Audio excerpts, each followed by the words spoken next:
G'day, Stu here from UAVfutures, and today, well, we're going to be checking out this absolute bad boy right here. And straight off the bat, I'm going to say I'm in love already. This one is love at first sight. Now, I still have a massive crush on my chameleon right there. Oh, it's getting a bit hot in here. But what this is a 4-inch absolute beast, and this is really important actually, because this bad boy is going to allow, I really think this is going to be the best 4-inch race, the best racer you can build that's going to be under that 250 gram mark. And a massive shout out to our Canadian FPV brothers. Look, even though I live down in Australia, I still try to keep up with the policies and the changes in the world.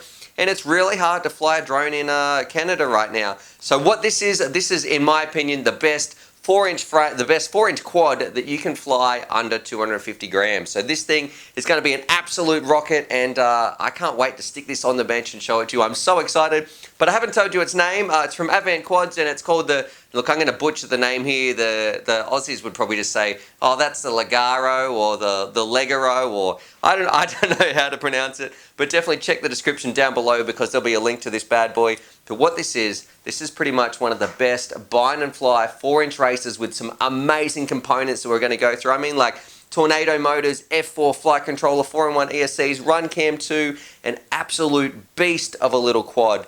And it's coming in super, super light. I mean, with a battery, it's still going to be under that 250 gram mark. Anyway, enough rambling from me. Let's stick it on the bench because I'm super excited. So in this review, we're going to be sticking it on the bench, sort of breaking it down, looking at all its components, how it comes together, and checking out this amazing build quality. And in the part 2 video, we'll take it out and give it an absolute thrashing around because I can't wait to put some packs through this thing. Very, very excited because it's been a long time coming since I've sort of enjoyed some of the 4-inch frames out there. Anyway, enough rambling. Let's stick it on the bench and get started.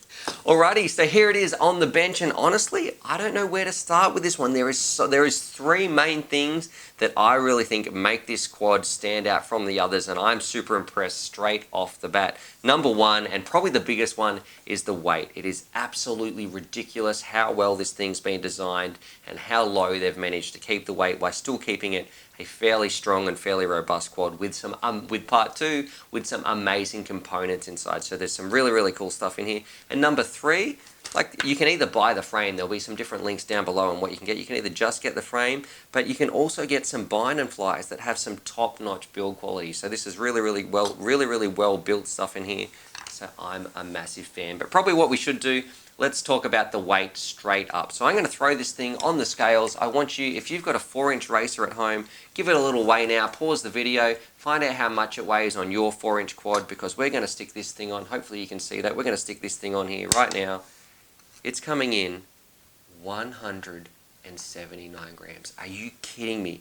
That is an absolute crazy weight for something with so much, I guess, horsepower or so much performance packed in. Because don't forget, even though I haven't gone through the components very quickly, this is a 3.5-inch base plate, like a solid base plate. We've got some 1407 motors right there, a full-size FPV camera. I mean, honestly, this thing is going to absolutely scream through the air. What I might do actually is a little bit of a comparison. Let's weigh, this is my little Nex X3. I've also got this from Advent Quads, and if you haven't seen this review, definitely check out this link up here. I take this thing everywhere, whenever I want to fly a 3-inch. This is my main go-to 3-inch quad. But and this has got a thinner base plate than this one right here, the Leggero. It's got a thinner base plate. It's got smaller motors. But check out how much this thing weighs. So we'll tear this off. Wait till this one. 177 grams. So are you kidding me? This 3-inch right here is about the same weight as this 4-inch. So that tells me this thing is going to absolutely scream. And if you couple that with the right battery, you're going to be in the making for an awesome, awesome quad. So honestly, if you're absolutely dying to get in the air and you need to be under that weight limit, you know, you're going to have to do some pretty good, interesting choices with your batteries. You're not going to be able to go crazy and get the most flight times or anything. You know, and it's going to be a toss-up between 3 and 4S and your milliamp hour size and sort of the size of the leads. Every gram's going to count. But if you want to stay under that 250 gram mark and you still want some super performance, I really think this is a massive step in the right direction. Righto, so that's enough said about the weight. You can probably tell how excited I am. What I want to do now, let's talk about the components, because there really is some top-notch components on here. We'll start at the outside, work our way in, but the first thing I want to talk about is the base plate. So this carbon right here, everything's super smooth. It's all been chamfered in, so very, very smooth. You're probably not going to get any breaks. It's going to be very durable because even with that weight, even though it's super light, you still have a 3.5mm solid base plate. So that's going to mean you have a super rigid base plate. It should be very, very strong, and also that should make it handle very well because it should be very, very rigid flying through the air.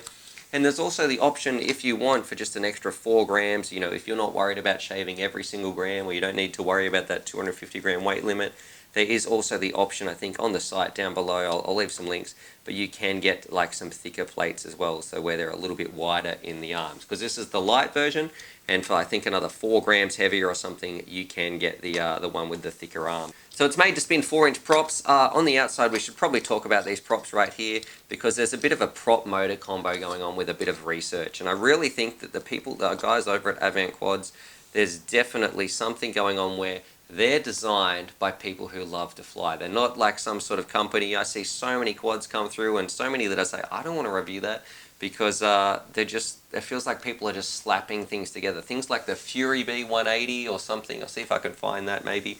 The Fury B180, they just slapped components together, but the things that have been chosen in here, it's like it's been designed by pilots who know exactly what they're talking about. So the props we're spinning, we've got some just some Dell props, 40-45s, and you notice these aren't the steepest blade. They're not a bullnose. They're a tapered end on the outside right here. And that's because they're coupled with these. So these are some 1407, I think they're 1407 Tornado motors, the Brother Hobby version, and they're 36,000 or 3,600 kV. So I really think those together, this is going to be a very, very snappy quad. So you're going to be able to punch through the air. It's going to feel fantastic. And because it's a Stretch X, it's going to feel very, very quick on the roll axis, and when you're doing that fast forward flight, these back two props are not going to be getting any of the front turbulence when it's flying around. So honestly, I think the power combo between the prop and the motor and the weight is going to result in an absolute rocket. Now moving forward into the middle right here, you can see, well, it's pretty well braided. We'll talk about the build quality in a minute. But in the middle right here, talking about the guts, if I can flip it over, and hopefully you guys can see this. If it's not in focus, I'll flash some photos up on the screen anyway. But we have a 4-in-1 20 amp ESC, so these are the Cicada Sunrise, and it's rocking D-Shot, which is going to be fantastic. Above that, we have a soft mounted, I think it's called an Airbot, but the exciting part, this is our flight controller. It's an F4 flight controller, so that's even better. That's really, I was actually expecting for a bind and fly to have an F3, but to have an F4 in there is absolutely great. And then right here we have some pretty special stuff going on with our FPV options as well. So we've got a DYS switcher that can jump between 25 milliwatts and 200 milliwatts. Maybe your local racers have a 25 milliwatt limit or something like that. And on the back of that we have a dipolar, and I'm a big fan of the dipolars. That's what I've been sticking on all my quads, which is great. Very, very robust, very difficult to break. It's been secured down nicely. And then at the front, we have another real star of the show. So this is a Runcam 2, a Runcam Swift 2, and in my opinion, I believe that Runcam make the best FPV cameras. They're really top notch out there. These are sort of setting the standard, the best of the best. And the best thing about this one, it's got a built-in OSD, so you also, when you're flying around, you're going to be finding out how long you've flown for, and also you can check out your OSD for things like voltages and all that sort of jazz. So that's great. And then moving it over to this side, hopefully you guys can see this. You can see it comes with a little inbuilt receiver, or not inbuilt, it comes with a little micro FreeSky receiver. So if you're flying around with the Tyrannus or anything like that, you can just bind this up, and you'll be ready to rock and roll. Like, you're off to the races with an amazing little quad. And if you're new to quads and you're sort of thinking, what's the difference between the larger ones, the 5 inches, and the 3 inches and the 4 inches?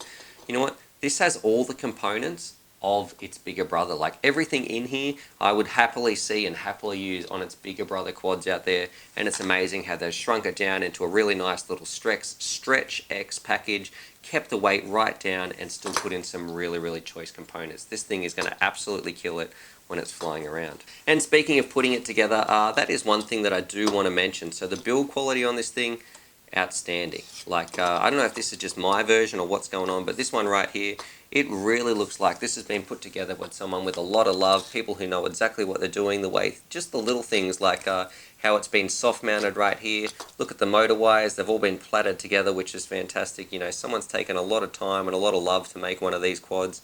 Probably the only little thing that I would change in here, there's a little zip tie space here, so I'm probably going to be zip tying down my little cable right here.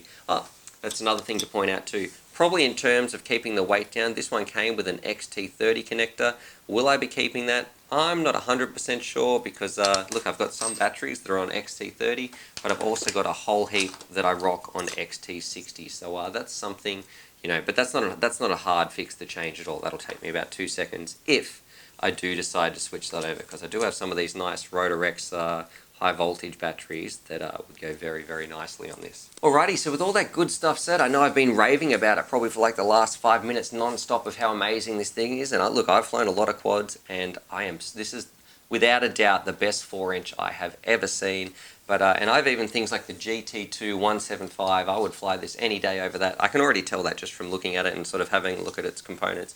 But what limitations does this have? Because there is some things to be aware of. So number one, this thing's probably not designed well anyway to carry around a GoPro. So if you want to put a GoPro or anything, or a Sessions or whatever camera you want to put on top, 4-inch quads, they're not the best at it. So that's going to make it struggle a little bit. And that extra weight combined with sort of these props are designed to spin a very, very light quad and rapidly push it through the air. Putting that extra weight on here is going to sort of weigh it down quite a bit, and it might make it a little bit more sluggish in the air. It's not going to be carrying a GoPro around quite as well as one of its bigger 5-inch brothers out there. Another thing to point out as well, you've really got to think carefully about your battery choice. Like if you don't live in Canada, or you don't worry about being under the 250 gram mark, look, you don't have to worry about this point. But you need to think carefully. If you do want to fly this around and keep it under 250 grams, you can't just slap on any battery. You've actually got to be quite careful on what sort of battery you want to put in, mix and match, and you're probably either going to have really good performance or not very good flight times, because you might have to put on a smaller battery on here than most people are used to. So that's probably something to take note. But if you don't care about that 250 gram limit and you just want an absolute race monster, a 4-inch monster, this bad boy is going to absolutely kill it. Alrighty, so there it is. There's my part 1 review with the Leggero quad, and I've got to say the build quality is absolutely fantastic, and the components that have gone together and how this thing comes together, I mean with like the Tornado motors, Run Cam 2, switchable VTX, F4 flight controller that's floating, soft mounted, this thing is going to be an absolute rocket. And to make it even better, it's under that 250 gram mark if you pick the right batteries for it. So I'm super impressed, and I've seen enough quads to know that I'm going to love this thing straight away. So this one's been love at first sight, and for a 4-inch quad, I can't wait to take this thing out and put some packs through it. So that's what we're going to be doing, so stay tuned, because in part 2 of the review, we'll be taking this thing out to the field, ripping a few packs through it, and also getting Grumpy Trev to fly it around as well, because I think he's going to be solidly impressed. He's probably not going to be very grumpy at all. Anyway, hopefully you guys like that. Definitely drop some comments down below, because I'd love to know what you guys think about this frame. Are you excited? What do you want to see me fly it around? What sort of course? Anything like that, because I know I'm super excited about this. But other than that, subscribe for more FPV related content, and as always, happy flying. Leggero. Alrighty, so there it is. There's my part 1 review with the Leggero. That's so hard to say. Ooh, I'm choking on it. Alrighty, so hopefully you guys enjoyed that video. Definitely subscribe if you're new to the channel and check out these videos. And I'm also going to leave a little link here to my Patreon page, because I've got some fantastic Patreon supporters and I like to give back to them as well. So if you want to join the UAVfutures family, there's things like bonus Velcro straps, little bundles of FPV goodies and things like that that also get sent out. Anyway, happy flying.